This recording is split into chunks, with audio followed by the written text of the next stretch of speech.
from the Iltorobo, a tribe of hunter-gatherers and a group without cattle who lived alongside the Maasai. Fashioning the weapons of the hunt, they were blacksmiths, circumcisers, and traditional healers, and were invaluable to their Maasai cousins.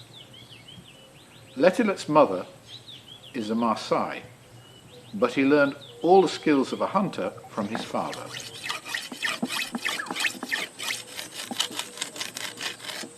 Although he now lives the life of a sedentary pastoralist, he understands the ways of his forefathers.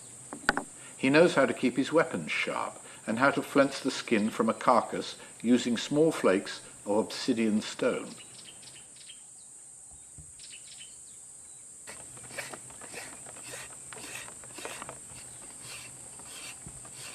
Hunters used arrows with flights made from vulture feathers and sometimes tipped with poison to take game like zebra, buffalo, and gazelle for their food.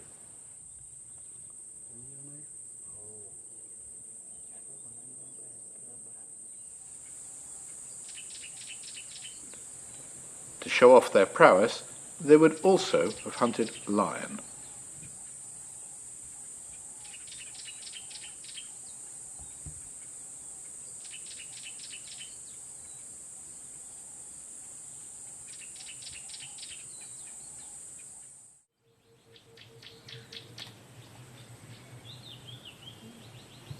Letilet knows how to utilize as many as 300 plants for his needs. The soft leaves of the Olaleshwa were used as an underarm deodorant and still are today, whilst the cotton-like seed pods gave him a soft bedding at night. The aspilia, with bright yellow daisy flowers, was used to treat ringworm by mixing spittle with the crushed leaves and placing it over the infected area.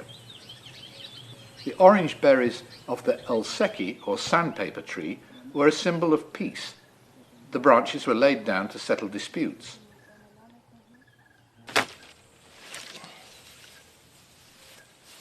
The rough leaves were also used to sand down bows, arrows, and spears, whilst the bark could be used to start fires.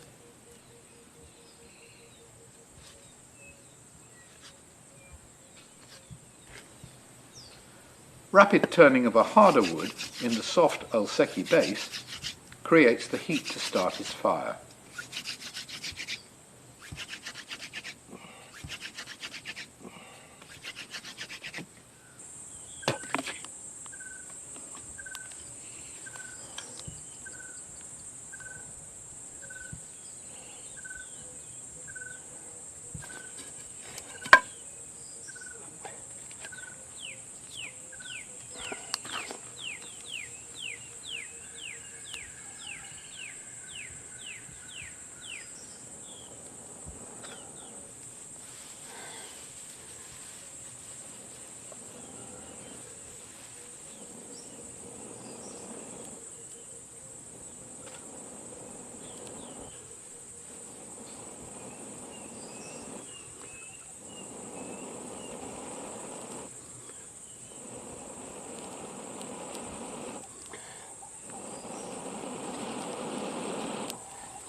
Once his fire is started, he splits open his meat, in this case the shoulder of a goat, which could once have been a Thompson gazelle.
As his meat cooks, he might take time to make a string from the fibres of the Sansevieria leaves.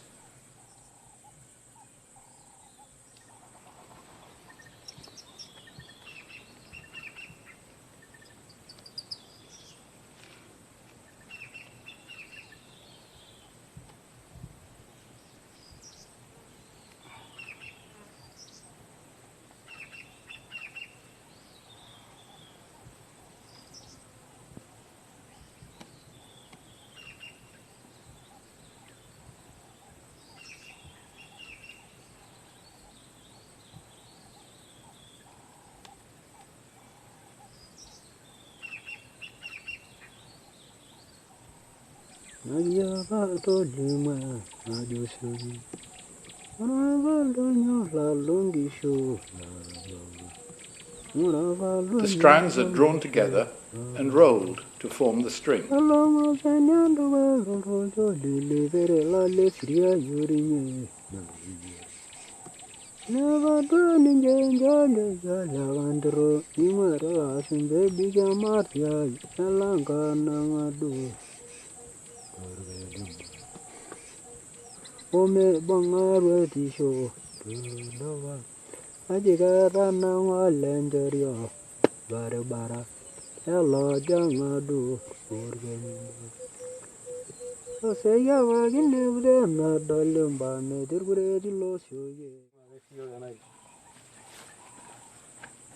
When the meat is cooked, there are always friends like Koya and Kaka to join him and enjoy the food.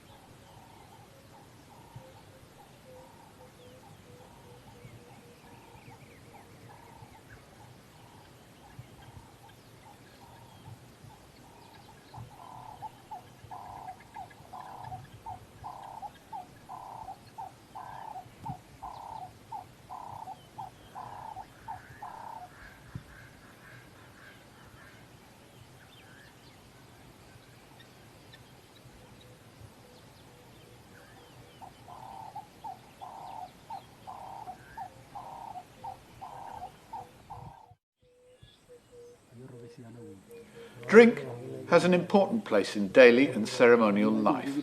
In special ceremonies like circumcision or yonoto, a brew can be made from a combination of many different plants, including the stems of an aloe and the seed pods from the sausage tree, mixed together with sugar and honey.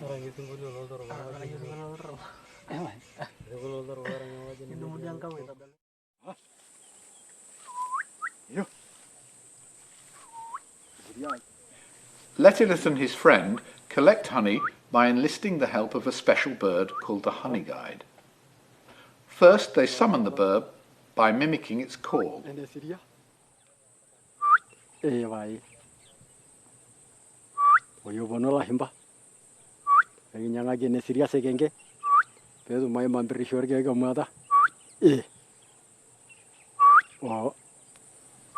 The bird knows very well where the bees are, and it also knows that man will reward him for finding the hive.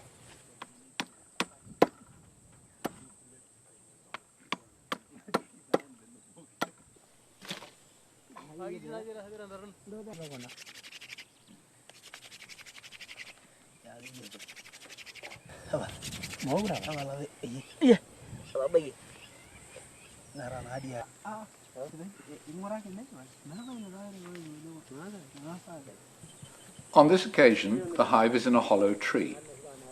They smoke out most of the bees and then reach inside to draw out the dripping honeycomb. This they dutifully share with the honey guide before they return to camp.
Due to tough anti-poaching laws, Letilet is no longer able to live as a hunter-gatherer.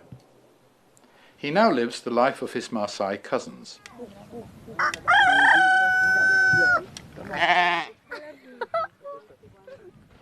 The Maasai are a semi-nomadic people who move in order to find fresh grazing for their livestock. They pack their worldly possessions onto donkeys, starting with a skin over the animal's back. Then, sails or enderetha are tied on either side of the donkey to hold the blankets, skins, cooking utensils and gourds which make up the necessities of a nomadic life.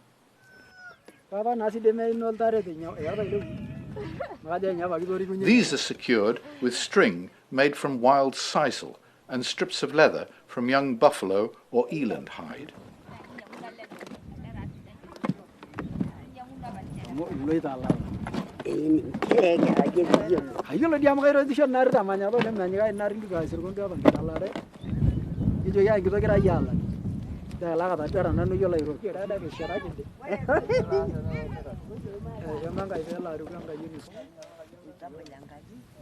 With the advent of schools and boreholes, the Maasai move less now than they used to.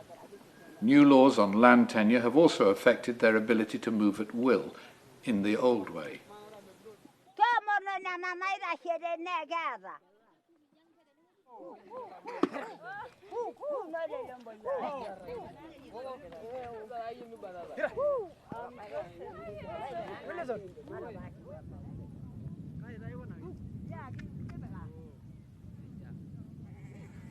The Maasai traditionally burn their old camps, purging them of pests and leaving only ash and cow dung behind, so that the land can recover over time. Here, Letilet's friend William allows his wife Shenya to reenact the Maasai wedding ceremony for us. Wearing the beaded headband of her new post-circumcision status and her soft calfskin wrap, Shenya is blessed by the elders of her home before being escorted to her new home.